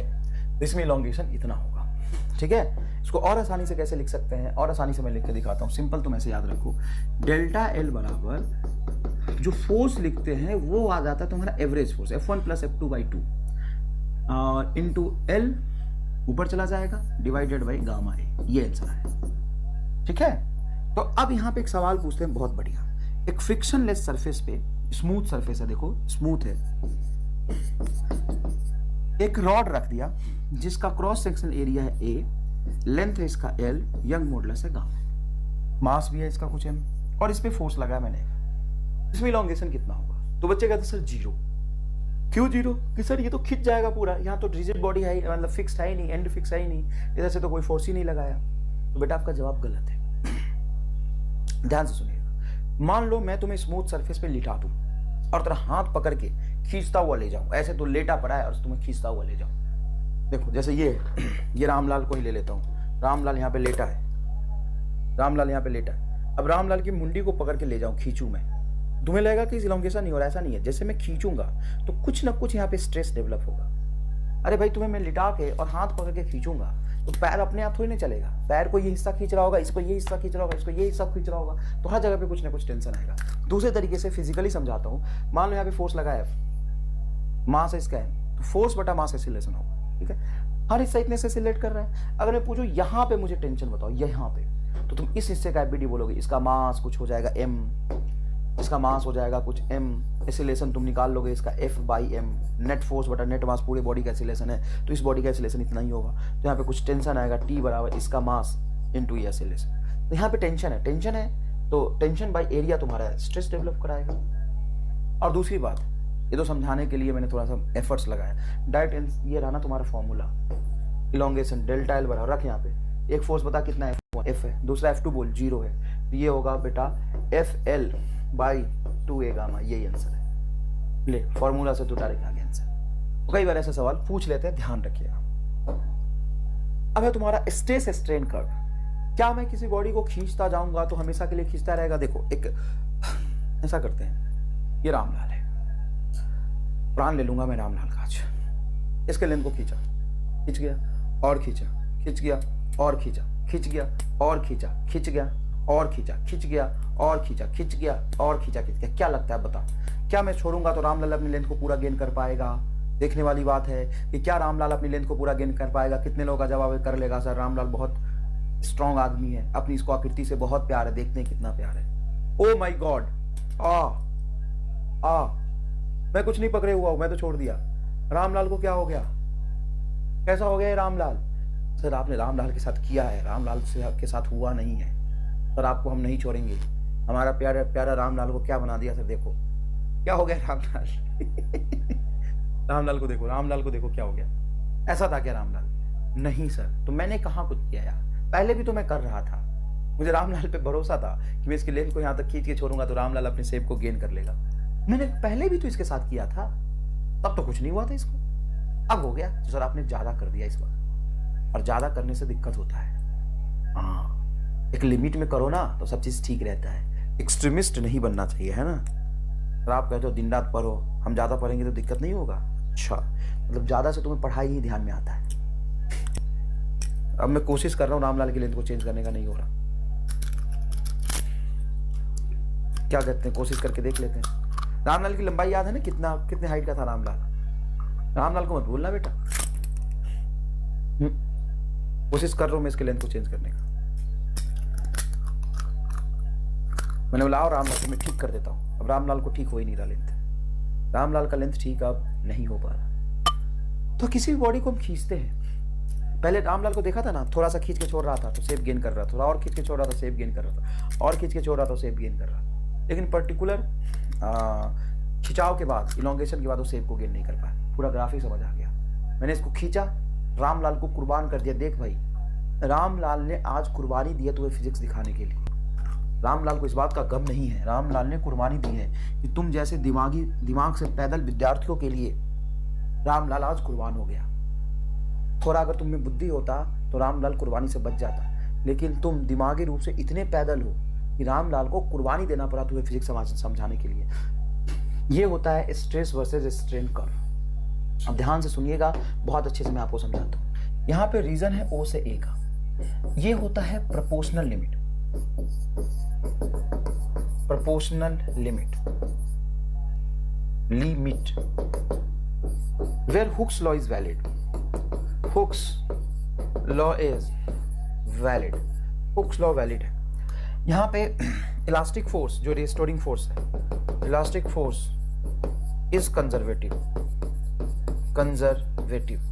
Elastic force conservative in nature का होता है। मतलब ऐसा, जहाँ पे हुक्स लॉ वैलिड है, stress is directly proportional to strain, इसीलिए यंग मॉडुलस कांस्टेंट होता है तो इसका ग्राफ स्ट्रेट लाइन बना है। देखो यहां से यहां तक ग्राफ स्ट्रेट लाइन बना है, एकदम स्ट्रेट लाइन बना है। यहां तक अगर बॉडी को तुम खींचोगे, मतलब यहां तक इतना स्ट्रेन डेवलप कराओगे, देख ले भाई अच्छे से, फील लो, यहां तक इसको खींचोगे, यहां तक इसको खींचोगे, तब तक सब ठीक है। ये स्ट्रेन यहां तक जो आएगा वो लेस देन 1% होता है। तो बॉडी के रामलाल के लेंथ में 1% का अगर मैं इलोंगेशन देता, रामलाल की बॉडी में अगर 1% का इलोंगेशन देता, तो इसके अंदर हुक्स लॉ वैलिड होती। इससे रामलाल के अंदर में जो स्ट्रेस डेवलप होगा स्ट्रेन के डायरेक्टली प्रोपोर्शनल होगा, और रामलाल के अंदर जो फोर्स लगी है वो कंजर्वेटिव होगा, वो सारी एनर्जी स्टोर करके रखेगा और फिर से अपने लेंथ को रिकवर कर लेगा। तभी तो दो बॉडी जब एक दूसरे को दबाती थी और अलग होने पे पूरा शेप रिगेन इसलिए कर पाते थे क्योंकि वहां पे हुक्स लॉ वैलिड था, कंजर्वेटिव फोर्स लग रहा था। जितना काइनेटिक एनर्जी में लॉस हुआ था सारा रिकवर हो गया था। लेकिन उसके बाद ए से बी तक, इसको कहते हैं हम ए से बी तक इलास्टिक लिमिट। इलास्टिक लिमिट, यहां पे इलास्टिक लिमिट में शेप चेंज कर, शेप रीगेन कर लेगा, रीगेन कर लेगा। तो अंग्रेजी में लिख ले, विल रीगेन इट शेप, है ना, लिख ले, कलम चलाया कर थोड़ा सा, will regain it shape, shape को रीगेन कर लेगा। बट यहां से ए के बी के बीच में जो दिक्कत आएगी वो दिक्कत होगा कि proportional hooks law is not valid. Hooke's law is not valid. Hooke's law is only valid for the proportional limit AB limit. ठीक है, अब तुम जाओगे B से C के बीच, कहाँ है B से C, इसको कहते हैं इल्ड पॉइंट। इल्ड पॉइंट के बाद इसको क्या बोलते हैं बेटा, ध्यान से देखो क्या बोलते हैं, इल्ड पॉइंट। इल्ड पॉइंट के बाद BC को कहते हैं इनइलास्टिक लिमिट। मतलब यहां पे शेप रीगेन करने का जो कैपेसिटी है वो थोड़ा बहुत बचेगा। प्रोपोर्शनल लिमिट में हुक्स लॉ वैलिड, शेप भी रीगेन होगा। प्रोपोर्शनल लिमिट में हुक्स लॉ वैलिड, शेप भी रीगेन होगा। उसके बाद आएगा एबी इलास्टिक लिमिट, जहां हुक्स लॉ वैलिड नहीं होगा बट इलास्टिसिटी का बिहेवियर होगा। बी से सी तक इल्ड पॉइंट के बाद इलास्टिसिटी की बिहेवियर परफेक्टली नहीं रह जाएगी, इन इलास्टिक बिहेवियर होगा, शेप रीगेन कर लेगा लेकिन कंप्लीटली नहीं करेगा। उसके बाद आता है तुम्हारा प्लास्टिक लिमिट। ये है तुम्हारा प्लास्टिक रीजन, ये प्लास्टिक रीजन है। मतलब यहां पे खींच के छोड़ोगे तो अपने शेप को बिल्कुल रीगेन नहीं करेगा, खींचा रह जाएगा। प्लास्टिक लिमिट में क्या होता है, खींचा रह जाएगा। उसके बाद आता है तुम्हारा, इसको कहते हैं प्लास्टिक रीजन, लिख तो दिया C to D, CD आपका प्लास्टिक रीजन। उसके बाद आता है फ्रैक्चुअल पॉइंट, मतलब E। D के बाद प्लास्टिक लिमिट के बाद यहां से यहां के लेंथ को बोलते हैं कि ये फ्रैक्चुअल लेंथ है, मतलब यहां से कहीं भी टूट सकता है। और ये फ्रैक्चुअल पॉइंट मतलब ब्रेकिंग पॉइंट है। ये क्या है, फ्रैक्चुअल पॉइंट मतलब ब्रेकिंग पॉइंट। इसका जो लेंथ है वो क्रिस्टल के डक्टाइल या ब्रिटल नेचर को बताता है। डक्टाइल का मतलब ये है कि वो तनन, मतलब खिंच जाए, जितना ज्यादा खींचता था सब खिंच जाए। मतलब रबर इज मोर डक्टाइल, इसको जितना खींचो खींच जाएगा। इलास्टिक नहीं है, डक्टाइल है, जितना खींचो खींचा जाएगा, कोई दिक्कत नहीं है ना। तो इसका लेंथ अगर ज्यादा है, डी का लेंथ ज्यादा है तो मोर डक्टाइल होगा। मैं फिर से ये चीज लिख देता हूं, डी का लेंथ ज्यादा है मतलब ये मोर डक्टाइल, और डी का लेंथ कम है तो ब्रिटल। डी का लेंथ ज्यादा होगा, डी लेस लेंथ, डी का लेंथ कम है, D if D is less than brittle. अब ये ब्रिटल का एग्जांपल क्या होता है, जो ज्यादा खींच नहीं, थोड़ा बहुत खींचे लेकिन उसके बाद टूट जाए। जैसे देखो, मैं अगर ये फोम ले लूं तो ये ब्रिटल है। अब माइक्रोस्कोपिक लेवल पे अगर देखोगे तो ये पहले खींचेगा। माइक्रोस्कोपिक लेवल में देखोगे तो ऐसा नहीं इसके लंबाई में चेंज नहीं है, लंबाई में चेंज आया, लेकिन बहुत कम लंबाई के चेंज के बाद टूट गया, तुरंत टूट जाएगा। ज्यादा लंबाई में चेंज नहीं होता, टूट जाता है, जिसको कहते हैं ब्रिटल। जो जल्दी टूट जाए, जिसका फ्रैक्चुअल पॉइंट जल्दी आ जाए, होता है ब्रिटल। जिसका फ्रैक्चुअल पॉइंट बहुत लेट, बहुत दूर तक आता है, जो खिंचता जाए, उसको कहते हैं डक्टाइल। तो इस पे बहुत सारे सवाल पूछे जाते हैं। जैसे एक तो रबर जो बहुत ज्यादा खिंच जाता है, इलास्टोमर के लिए स्ट्रेन ग्राफ अलग से बनाते हैं। ये होता है इलास्टोमर्स लाइक रबर, जिसमें कम स्ट्रेस पे ज्यादा स्ट्रेन डेवलप हो जाता है। इसको देखो ना, आराम से मैंने पकड़ा खींच दिया, बहुत कम स्ट्रेस डेवलप होता है ज्यादा स्ट्रेन पे। समझ में आया कि नहीं? तो ये याद रखना, इलास्टोमर्स और रबर के लिए ऐसा ग्राफ बनता है। नेक्स्ट देखना, इलास्टिक बिहेवियर ऑफ सॉलिड। अब 2-4 न्यूमेरिकल क्वेश्चन, थ्योरेटिकल बेस्ड, फिर न्यूमेरिकल बेस्ड करेंगे। समझ में आया कि नहीं है? देखो ये रामलाल यहाँ छोटा सा बौना सा था, इतना ही लेंथ था रामलाल का, इतना ही लेंथ का रामलाल था। अब रामलाल को इतनी बार मैंने डिस्टर्ब किया कि रामलाल अपनी इलास्टिक बिहेवियर को धीरे धीरे लूज कर गया। तो कहते हैं हार्मिंग, मतलब ठोकना पीटना, हार्मिंग से भी इलास्टिसिटी की प्रॉपर्टी थोड़ी सी कम हो जाती है। तो बहुत कम अगर इसके लेंथ में चेंज आए, लेंथ कम 1% से कम आए तो प्रोपोर्शनल लिमिट पहले आता है। पहले प्रोपोर्शनल लिमिट जहां हुक्स लॉ वैलिड होगा, फिर इलास्टिक लिमिट शेप रीगेन कर लेता है लेकिन हुक्स लॉ वैलिड नहीं होता है। फिर आपका है इन इलास्टिक लिमिट, जहां पे हुक्स लॉ वैलिड नहीं है, शेप कंप्लीटली रीगेन नहीं होता। उसके बाद आता है प्लास्टिक लिमिट, जहां पे खींच के छोड़ोगे वैसे ही रह जाएगा, शेप को रीगेन नहीं करेगा। देखो इसका प्लास्टिक लिमिट भी समझा देगा रामलाल पूरी, मतलब कितना अच्छा इंसान है। देखो रामलाल कुर्बानी दे देगा लेकिन तुम्हें फिजिक्स समझा देगा। अब देख, इसको मैंने इतना तक खींच चुका है, क्या लगता है आप ये कुछ शेप रीगेन करेगा कि नहीं करेगा? मैंने बहुत जोर से खींचा हुआ है, देख बहुत जोर से खींचा हुआ है। अब इसको मैं छोड़ता हूं, क्या हुआ? थोड़ा भी शेप रीगेन नहीं किया। यही तो प्लास्टिसिटी आ गई।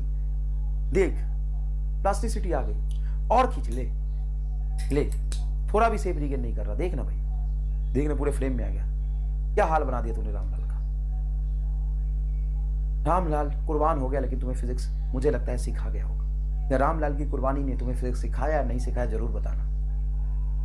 लिख देना कि रामलाल की कुर्बानी ने मुझे आज फिजिक्स समझा दिया और रुला दिया रामलाल के डेडिकेशन में। कोई बात नहीं, अब इसको और खींच दूंगा और बहुत जोर से खींच दूंगा तो रामलाल का इल्ड पॉइंट भी आ जाएगा, ब्रेकिंग फ्रैक्चुअल पॉइंट भी आ जाएगा और रामलाल कहीं ना कहीं टूट जाएगा। अगर रामलाल का इल्ड पॉइंट मतलब ब्रेकिंग पॉइंट, फ्रैक्चुअल पॉइंट बहुत जल्दी आ जाता है, मतलब वो रामलाल ब्रिटल नेचर का था।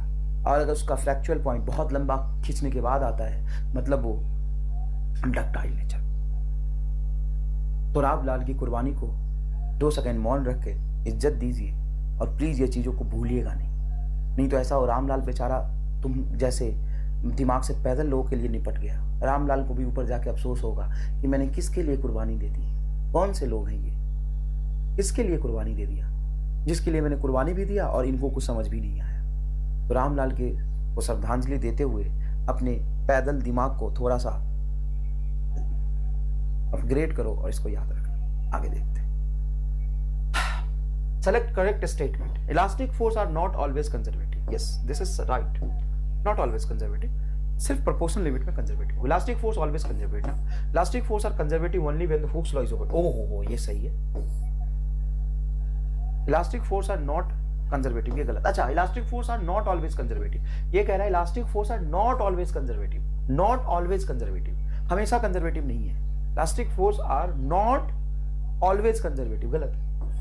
ये स्टेटमेंट ज्यादा सही। Elastic force are conservative only when Hooke's law is obeyed. हाँ, प्रोपोर्शनल लिमिट में इलास्टिक जो फोर्स होता है कंजर्वेटिव होता है और उसके लिए पोटेंशियल एनर्जी स्टोर होती है, वो हम आगे पढ़ेंगे, है ना, याद रखिएगा Hooke's law. Which of the following affect the elasticity of substance? Change in temperature, right?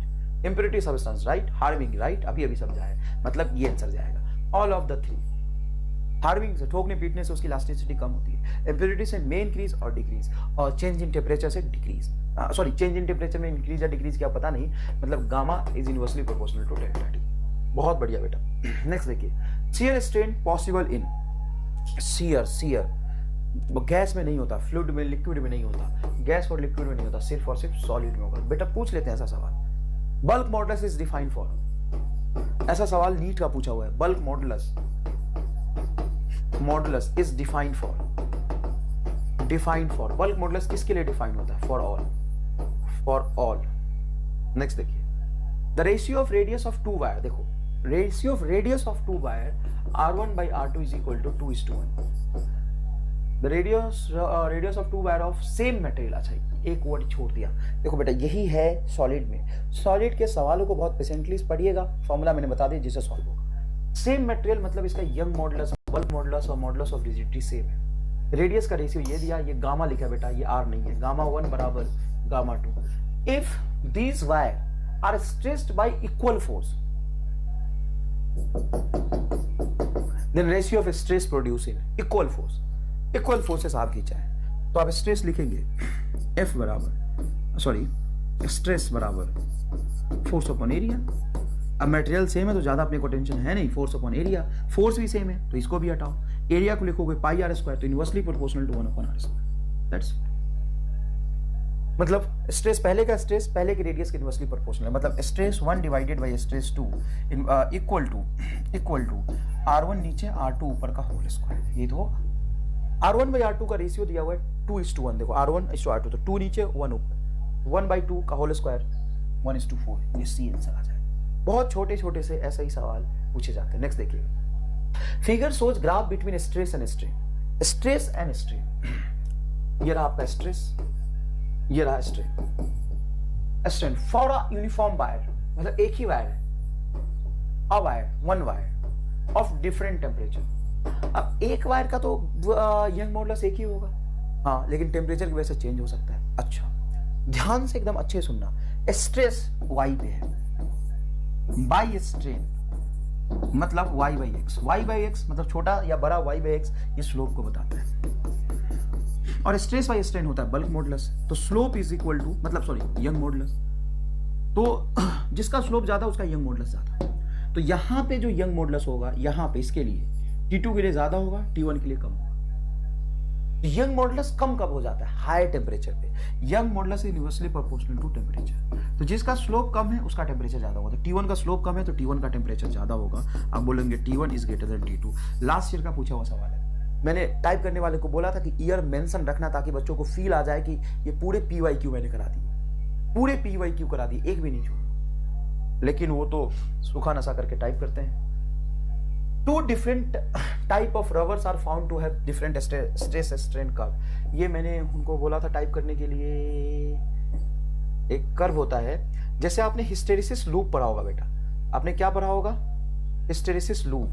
Hysteresis loop पढ़ा है क्या? BH curve, hysteresis loop. हाँ सर, जिसमें मैग्नेटिक फील्ड अप्लाई करते हैं, एक्सटर्नल मैग्नेटिक फील्ड से मैग्नेटिक मटेरियल मैग्नेटाइज हो जाता है, जिसको कहते हैं magnetic induce magnetic moment per unit volume. हाँ सर पढ़ा है, ठीक है। बहुत बढ़िया, पढ़ना था। उसी तरीके से यहां पे भी लोडिंग अनलोडिंग का गेम होता है। जैसे मान लो तुम बाइक से जा रहे हैं और तुम्हारा सॉकर खराब है, बाइक में सॉकर लगे होते हैं। और अच्छा, हमने देखा ही नहीं। तूने बाइक कब देखा बे रामलाल? बाइक कब देखा तुमने? युगांडा वासी, बाइक में ना टायर के ऊपर पीछे से सॉकर लगा होता है, कार में भी सॉकर होता है। सर उससे क्या होता है? उससे ये होता है कि मान लो बाइक से बहुत तेजी से जा रहे हो और अचानक से गड्ढे में जाओगे, तो स्मॉल टाइम में, बहुत स्मॉल टाइम में गड्ढे में जाने से लार्ज इम्पैक्ट आता है तुम्हारी बॉडी पे। जर्क लगता है, सॉरी जर्क वर्ड ढूंढ रहा था मैं, जर्क। उसकी वजह से बहुत ज्यादा तेज झटका लगता है, तो फिर तो निपट जाएगा तू। हाँ, तो उसको बचाने के लिए हम सॉकर लगा देते हैं। अगर किसी बाइक का सॉकर खराब है और तुम ऐसे रोड से जा रहे हो जहां से रास्ता खराब है, तो तुम निपट लोगे। इतना ज्यादा तुमको जर्क लगेगा ना कि बॉडी में पेन आ जाएगा। तो सर सॉकर क्या करता है? तो सॉकर अचानक से नीचे जाने के बाद ना, अब जैसे ही तुरंत से उस पर हाई अमाउंट ऑफ वो लगा, कंप्रेशन हुआ, जैसे नीचे जाएगा तो गड्ढे में धंसेगा, तो हाई अमाउंट ऑफ कंप्रेशन हुआ, लेकिन वो तुरंत से कंप्रेस नहीं होता, वो धीरे धीरे कंप्रेस होता है, अचानक से कंप्रेस नहीं होता। अब कंप्रेस होता है और गड्ढे तो तुरंत आया,